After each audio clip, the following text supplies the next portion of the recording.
ہماری خواتین نے اور ہم نے دین کو کتنی سنجیدگی سے لیا، ایمان کو بیچ رہی ہیں، ارتداد اختیار کر رہی ہیں، انہیں اس بات کی پرواہ نہیں ہے کہ ایمان کے بغیر مر گئے تو ہمیشہ ہمیں جہنم میں جائیں گے، ہمارے بچے مشرک اور کافر ہوں گے۔ کتنی بڑی بے غیرتی ہے، کتنی بڑی ضمیر فروشی، ایمان فروشی کی بات ہے، اور ہمارے گھروں کی تربیت کا معاملہ کتنا بگڑا ہوا ہے۔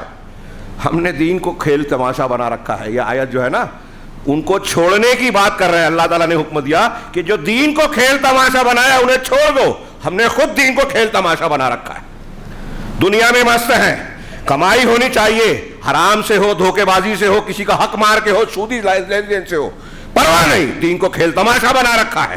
اللہ نے کہا سود حرام ہے، ہم فتویٰ نکالتے ہیں، ہم عذر بیان کرتے ہیں کہ ہندوستان میں کیسے ترقی کریں گے۔ پک پھانی چوری کرتے ہیں، کہتے ہیں اس کے بغیر کوئی آگے نہیں بڑھتا۔ اللہ کے رسول کہتے ہیں کہ بے ایمانی کرو گے، جھوٹ بولو گے تو برکت مٹ جائے گی۔ ہم کہتے ہیں کہ اس سے ترقی ہوگی۔ دین کو کھیل تماشا نہیں بنایا۔ ہاں، حضرت ام سلیم واقعہ نکلا ہے تو وہ یاد آ گیا، پھر سے بار بار یاد آتا ہے۔ نسائی کی صحیح حدیث ہے۔ ابو طلحہ رضی اللہ تعالیٰ عنہ اس وقت کافر تھے، پیغام دیا شادی کا حضرت انس کی والدہ رمیسہ خمیسہ جن کا لقب ہے، تو ان کو پیغام دیا تو کہا کہ ابو طلحہ، تم جیسے آدمی کے رشتے کو ٹھکرایا نہیں جاتا۔ یہ کیسے ہو سکتا ہے کہ تمہارے رشتے کو ٹھکرایا جائے؟ تم اچھے انسان، جوان، اچھے خاندان کے ہو، ہاں، تو میں ٹھکرا نہیں سکتی، لیکن اس لیے کہ تم کافر ہو، میں مومنہ ہوں، ایمان والی ہوں، ایمان والی ہوں، تم سے کیسے نکاح کر سکتی ہوں؟ سوال ہی نہیں۔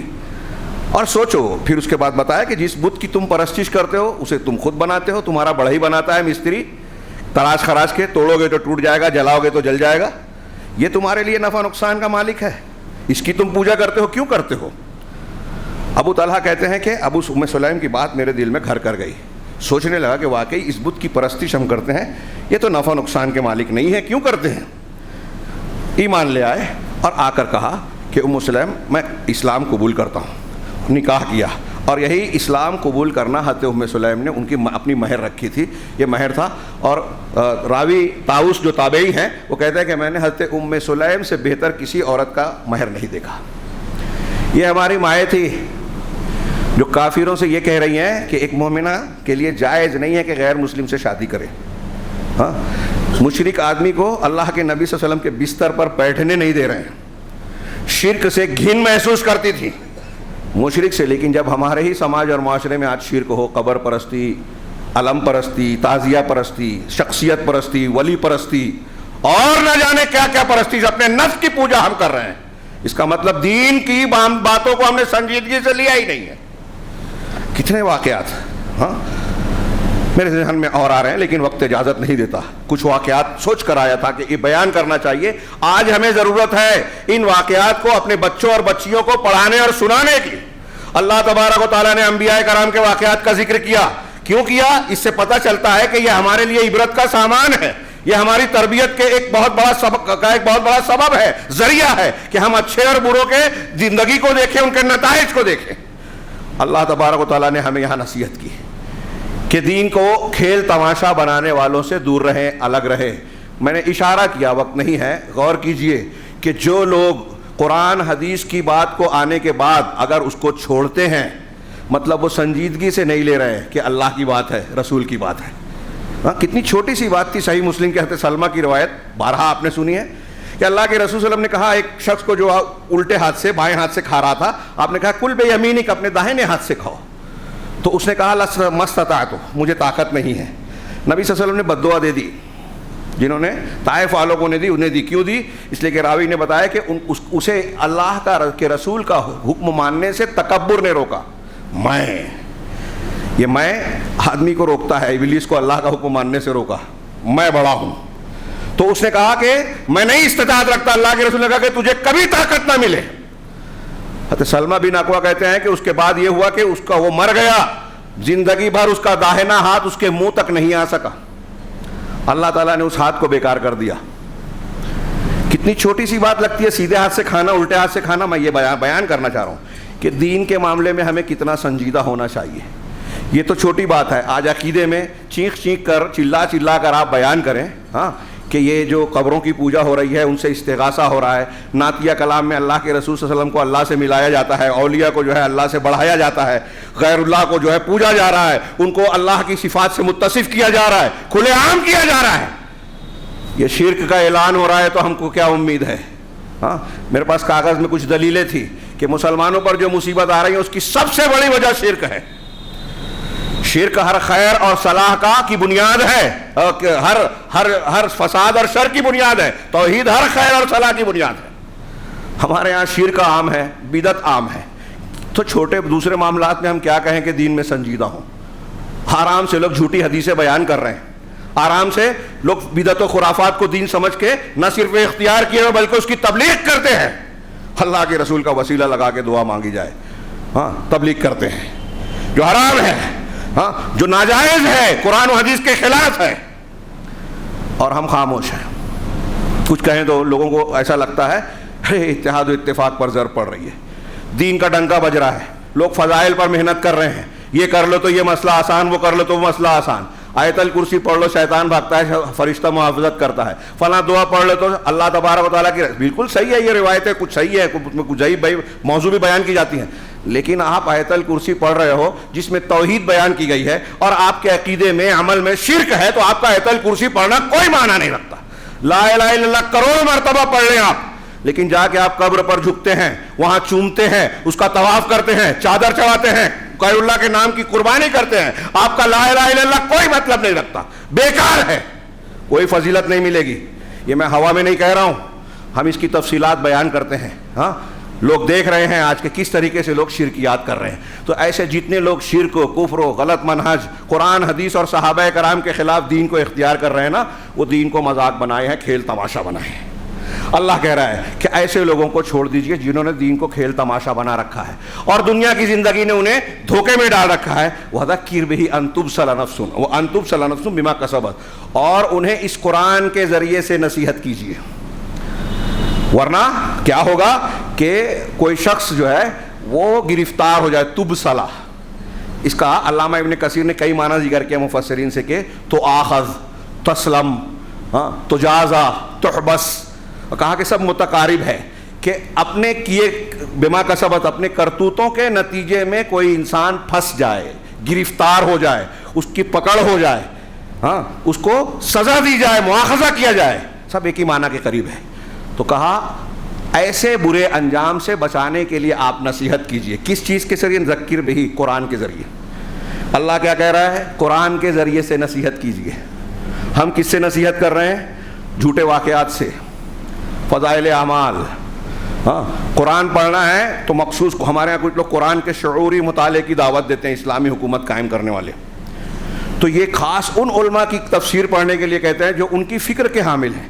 قرآن کے نام پہ صاحب تفسیر کی فکر کا گرویدہ بنانا چاہتے ہیں، اس سے آگے بڑھتے ہی نہیں ہیں۔ اس میں اگر حدیث کا انکار ہے تو یہ بھی انکار کرتے ہیں، اس میں منہج سلف کی مخالفت ہے تو یہ بھی کرتے ہیں، اس میں اللہ کی صفات کے تعلق سے مسلمہ اہل سنت والجماعت قرآن حدیث صحابہ کے طریقے کی خلاف ورزی ہے تو یہ بھی وہی مانیں گے۔ آپ چیخ چیخ چلا کے مان جو رب جائیں، لیکن کہیں گے وہ اتنے بڑے مفکر ہیں، ان کی بات کیسے رد کر دیں گے؟ اللہ کے رسول کی بات رد کر دیں گے۔ دین کو کھیل تماشا بنا رکھا ہے۔ اور اس کے بعد دیندار، خول دینداری کا، سارے آج ہمارے ہاں دیکھیے کہ ساری برائیاں کرتے ہیں، جھگڑا کرتے ہیں، لڑائی کرتے ہیں، اختلاف کرتے ہیں، شریعت کی مخالفت کرتے ہیں، اس کے بعد جب آپ بات کریں گے تو ایسا لگے کہ اس آدمی سے زیادہ دیندار کوئی ہے ہی نہیں۔ یہی ہے دین کو کھیل تماشا بنانا، کہ آپ سب کچھ کریں، حلال حرام کریں، مخالفت کریں، جھگڑے کریں، اختلاف کریں، شرک کریں، بدعت کریں، گناہ کبیرہ کریں، لیکن اس کے باوجود دینداری آپ کی کا سلامت ہے۔ اللہ کے رسول نے، اللہ تعالیٰ نے کہا کہ قرآن کے ذریعے سے نصیحت کیجئے۔ قرآن کے ذریعے سے نصیحت کیسے ہوگی؟ کہ قرآن میں یہ حکم ہے توحید اختیار کرو، نماز پڑھو، عبادت کرو، اللہ کا حق، بندوں کا حق، والدین کا حق، فلاں کا حق، ظلم مت کرو، شرک مت کرو، بدعت مت کرو، اللہ کے رسول کی مخالفت نہ کرو۔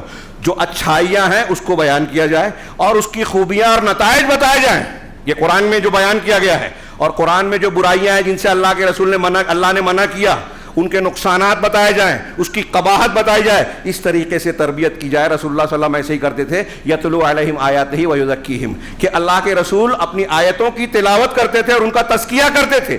ہم اللہ کے رسول کی اصلاح کا طریقہ یہ تھا کہ قرآن سناتے تھے، تزکیہ کرتے تھے، نبی کے طریقے طریقہ بہتر ہے یا پیر صاحب کا؟ آج ہمارے یہاں لوگ بیعت کر کے تصوف میں جاتے ہیں، فضائل اعمال کے ذریعے سے محنت کر رہے ہیں، 20 سال ہو گیا، توحید شرک معلوم نہیں، نبی کا طریقہ جانتے ہی نہیں ہے. یہ کھیل تماشا نہیں ہے. منبر رسول سے بول رہا ہوں، کسی کو برا لگتا ہو لگے ہاں کہ یہ فلاں کو رد کر رہے ہیں، یہاں رد کر رہے ہیں. جو رسول کے خلاف کرے گا وہ غلط کام کر رہا ہے. اس نے دین کو کھیل تماشا بنایا ہے. آپ پھر یہ مت کہیے کہ یہ اسلام ہے. اگر اسلام کی تعلیم آپ پھیلا رہے ہیں تو نبی کا طریقہ اختیار کیجئے، اللہ کے حکم کے مطابق کیجئے، تب آپ کا دین صحیح دین ہوگا. یہی اسلام حقیقی ہے کہ اپنے آپ کو اللہ اور رسول کے احکامات کے حوالے کر دیں. ہاں نبی صلی اللہ علیہ وسلم نے ایک مرتبہ سورہ نجم پڑھی، بخاری میں ہے روایت، ہاں وقت زیادہ ہو گیا، سورہ نجم پڑھی، اور جب اس میں آخری میں سجدے کا ذکر آیا، بڑے اہل علم نے لکھے کہ کیوں سجدے کا حکم دیا گیا وہاں اللہ کے رسول صلی اللہ علیہ وسلم کے اوپر جو احسانات کا ذکر ہے. پھر اللہ نے حکم دیا. کفار مکہ کے سامنے آپ نے سورہ نجم پڑھ کر سنائی تھی. پہلی مرتبہ، یہ 5 ہجری کا واقعہ ہے، 5 نبوی کا، نبوت کا 5واں سال مکہ میں پہلی مرتبہ کفار مکہ نے کھلے عام اس طرح قرآن سنا تھا. جب آیت سجدہ پر پہنچے نا تو سارے کے سارے لوگ اللہ کے نبی صلی اللہ علیہ وسلم سجدے میں چلے گئے، اور مسلمان تو مسلمان، کفار بھی سجدے میں چلے گئے. اس قرآن کی آیت کی تاثیر تھی، بلاغت، اثر اندازی، کہ سارے کفار و مشرکین بھی سجدہ کیے بغیر نہ رہ سکے. اللہ کو مانتے تھے اگرچہ شرک کرتے تھے، لیکن ان میں امیہ ایک شخص تھا، اس نے زمین سے کنکر اٹھائی، مٹی اٹھائی، اور اس نے اپنے ماتھے پہ لگایا. اپنے پیشانی کو زمین پر ٹیکنے کی بجائے زمین کی مٹی اٹھا کر اپنی پیشانی پر لگائی اور کہا ہذا یکفینی ہذا او کما قال، کہ میرے لیے یہی کافی ہے. حضرت عبداللہ بن مسعود راوی ہیں، کہتے ہیں کہ میں نے دیکھا یہ شخص جو تھا بدر کے دن کافر ہونے کی حالت میں قتل کیا گیا. اہل علم نے اس حدیث کو استدلال کر کے یہ کیا ہے کہ جو رسول کی مخالفت کرے گا، کفر و شرک پر اللہ تعالیٰ اس کو ایمان کی توفیق نہیں دے گا. کفر کی حالت میں رسوا ہو کر عذاب کی شکل میں مارا گیا. تو دیکھ رہے ہیں آپ یہ دین کو کیسے اللہ تعالیٰ نے کہا سجدہ کرو تو اس نے سجدہ کیسے کیا؟ زمین سے مٹی اٹھا. آج ہم لوگ بہت سارے امور میں اللہ نے کہا سود حرام ہے تو ہم اس کے لیے راستہ نکال رہے ہیں. اسٹاک ایکسچینج کے لیے ہمارے پاس فتوے ہیں کہ نہیں ایسا نہیں ہے، ویسا ہے، اور ویسا نہیں ہے ایسا. ہماری عورتیں اور خواتین شرک جا کر رہی ہیں، فتنہ مسجد سے روک دیا، مسجد نہیں جا سکتی، دین کی تعلیم کا راستہ بند کر دیا. یہ غیر ضروری سمجھ لیا کیونکہ ہم دنیا کے سلسلے میں غافل ہیں. جو قرآن نے کہا کہ دنیا نے اس طرح مست کر رکھا ہے کہ قرآن سننے کا، درس حدیث، درس قرآن سننے کے لیے ہمارے پاس ٹائم نہیں ہے، وقت نہیں ہے. دن بھر کرکٹ دیکھ سکتے ہیں، کھیل کود دیکھ سکتے ہیں، موبائل پر گھنٹوں لگا سکتے ہیں. ہماری بچیاں کالج جا رہی ہیں، ہاں فتنہ ارتداد پھیل رہا ہے، سازش ہو رہی ہے، کھلے عام ہو رہی ہے، لیکن کوئی مولوی یہ نہیں کہتا جس طرح مسجد میں جانے سے بند کیا تھا وہاں بند کر دیا جائے. ہاں آپ کے نزدیک دنیا کا فائدہ آخرت کے فائدے سے زیادہ اہم ہے. دین کو کھیل تماشا علماء نے بنا رکھا ہے.